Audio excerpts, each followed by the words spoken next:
This new Jack Harlow album is really good, and it's honestly one of the most surprising listens of the year so far. Obviously, over the past year, Jack Harlow has been one of the more polarizing names within hip hop culture due to the record Come Home, the Kids Miss You. This record, despite being a commercial success and even getting a Grammy nomination alongside Kendrick Lamar, Pusha T, Future, and DJ Khaled. But we're not going to talk about all that right now. Despite it being a success in terms of the numbers, in terms of the recognition, fans did not like this record. It did not feel like Jack. It felt like a blatant attempt at selling out. And obviously, this album was led by the single First Class. And I think that a lot of people really lost interest and respect for Jack, as it was a blatant and an obvious attempt at trying to capture the widest audience and not really remembering what made your music fun in the first place. Now, looking before this, Jack Harlow has always been a rapper who I think people have generally enjoyed, with records like That's What They All Say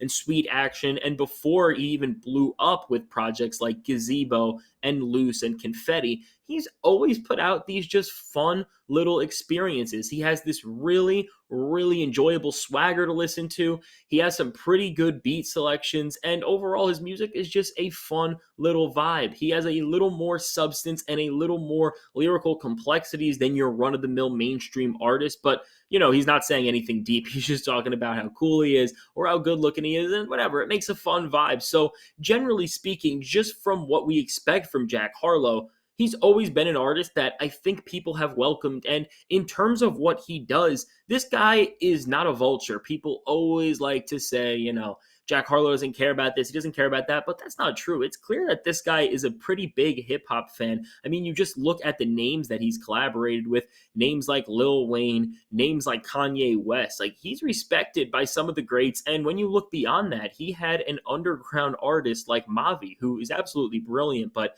he had somebody like that open up for his tour once. So, like, Jack is in a genuine place where he does care about hip hop. And honestly, looking back at Come Home, the Kids Miss You, I think it's clear that he was very hurt at how that record was perceived. And I think he really noticed that he made the wrong choices creatively. When Jack came out of the blue this week and said that he would be dropping a new album, I don't think that expectations were remotely high at all. The general consensus was that he was going to release more TikTok songs, more music like Come Home, the Kids Miss You, and people felt like they were over Jack Harlow and they don't really want to hear anything new from him at this point. Now, what I will say to that is when you just looked at this project from the cover and even from the song titles, but especially the cover, it looks like Jack was going in a complete different direction from both the kind of grainy photo quality and the greenish tint on the cover.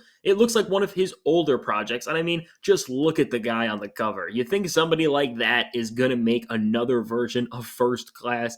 I don't think so. And honestly, this is a great album cover, and it really does welcome you to the world of Jackman very well. This album is 10 songs and only 24 minutes, but that's honestly a great thing. It does not overstay its welcome, and it gives you constant action, constant food for thought until you walk away from it. And now, hold up. When I say food for thought, I'm not talking about, this whole like completely mind changing body of work, but Jack does keep it pretty real on this album, talking about a ton of different things from, his perception on the rap game and, how far hip hop has gone. He talks about that on the intro track with a lot of really interesting bars, although I don't really know if he got the point across he was trying to get, because at the same time, a lot of these tracks, they feel like they set up a lot of narrative threads that don't really get paid off in the end, which is something we'll talk about further as we look at other tracks. But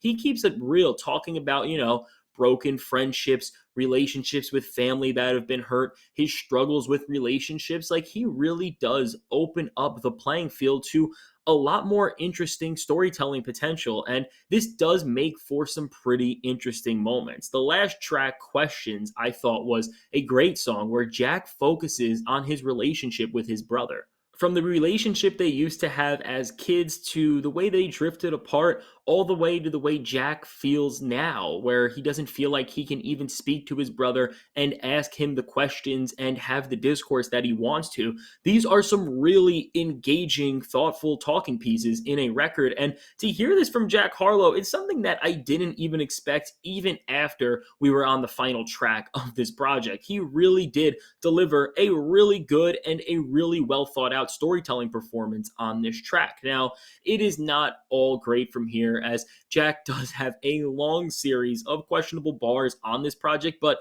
it's not to the point where it's going to throw you out of the record and kind of break the immersion of the experience. It just kind of feels like, a Jack Harlow lyrical performance at this point. I don't think it's anything to be really phased at. Again, it's not like he's making a, To Pimp a Butterfly conceptual record, but, for the mainstream grain of hip hop and for his own grain of skills, this is something that really is very narratively heavy. One of the things that I love about this project is just how self aware Jack is of his place within pop culture and within the hip hop space. He dissects how he's gotten to this point and what it's because of. He looks at, the lineage of white rappers, and he says he's the flyest white rapper since Eminem. But listen, Mac Miller exists along with a lot of other people, but that's a conversation for another day. But the point is, it's very interesting and it's very engaging to hear Jack kind of analyze and look back on all of these different aspects that have put him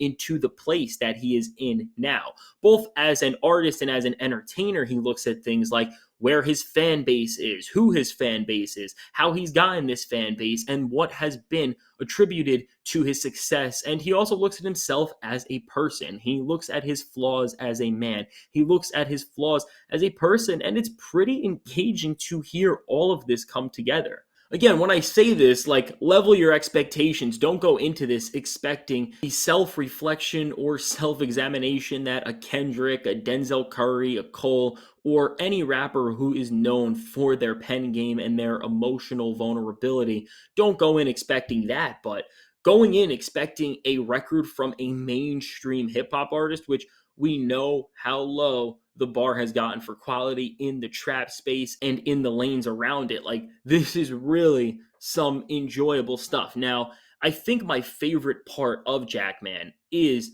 the production.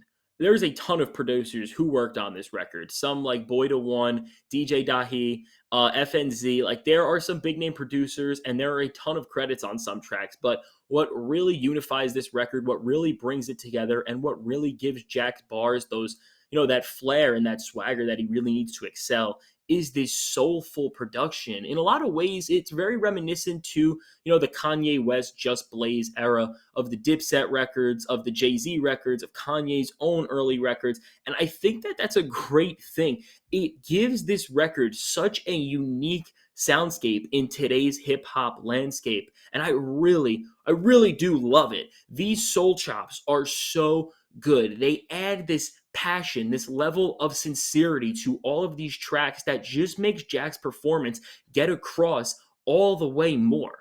You might call me crazy for this, but really, this is one of the best produced albums of the year so far. I mean, aside from Yachty's Let's Start Here, aside from Tyler's The Estate Sale, I don't know if I've heard a better collection of beats than what's on Jackman. Now, with Jack's performance on this record, as I've said, there is a lot that he tries to do, and a good amount of it works, but there are some parts that I just feel were a little bit misexecuted. I think the cracks in his performance mainly come from delivering on the setup of a lot of the track's promises, whether he's talking about his passion in the rap game over others, whether he's talking about the state of the rap game, whether he's talking about the state of his career, or whether he's even examining some of his own relationships. Aside from a few moments, a few verses, I feel like a lot of these could have been way more fleshed out. But again, this is nothing that really derails the record and makes it bad, but I really do think that this record could have been significantly better if Jack thought some of these things a little more through. Now, with that said, there are some really interesting tracks that will really have you thinking in ways that I don't think you ever would expect to from a Jack Harlow record. Take the song Gang Gang Gang. Now, on this track, Jack examines some relationships that he has had with some of his closest friends over life. He talks about finding out about some of the horrible things that these people have done.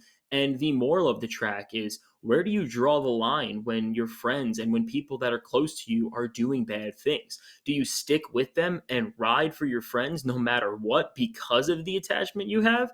Or do you put your foot in the ground and do you stand against people that you are attached to for the greater good of humanity? And I think that this is a really interesting idea. And I think it's one, obviously, that's been brought up in music before and in media before. But I think the way Jack puts a spin on this story and the way he tells it with these own personal stories that are really horrifying, to be honest with you, I think it's genuinely an amazing song that I think will have a big impact on people because, again, Jack has a huge fan base now. So, for his audience, which, as he says, can range from high school girls to hip hop heads, he says that on the record, as big as that audience is, it will open up this kind of food for thought storytelling, this food for thought, lyrically driven style. It may open that up to more people. And I think that that's a great thing. Now, at the heart and soul of this record is the combination of Jack's just passion and desire to prove that he has a real place within hip hop culture and that he's not a TikTok artist and that he's not somebody who is defined by his previous album, and the production, of course. The production, it just serves as the glue to everything, as I've said. And Jack's performance through it just feels so invigorating, so captivating, and it really is made an enjoyable experience that if you like softer, more mainstream trap style music, you will enjoy. And if you want something classic, if you like Cameron, if you like Dipset, if you like Jay-Z, if you like Kanye, especially, their early to mid 2000s work, you will literally love this record because of how much this production takes from that. And it does put a little bit of its own spin on it, but it is super well produced. So, all in all, Jackman is a really good record that certainly proves that Jack Harlow is here to stay in the hip hop world and that we should not take him as a joke. This is really his second coming out album where he's telling us that he is a real MC and he should be respected by one. And I gotta say, Jack, you got my respect back. I always want to root for you, but you really made it hard last year. But now I'm really happy with the product we've gotten. And I really hope that you continue to put out records like these and records that are just so passionate at the bare minimum because it truly is an enjoyable thing.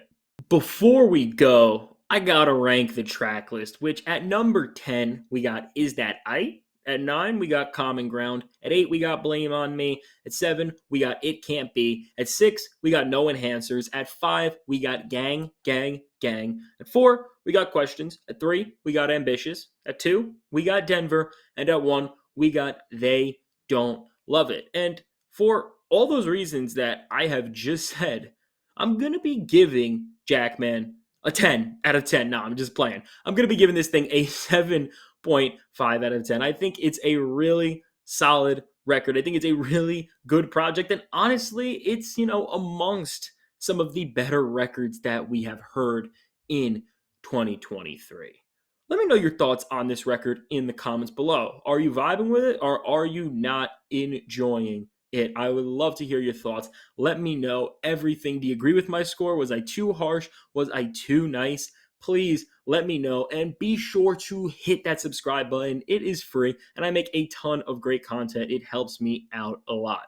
Thank you for watching. Mr. F, Fantastic Hip Hop, signing out. Have a great day.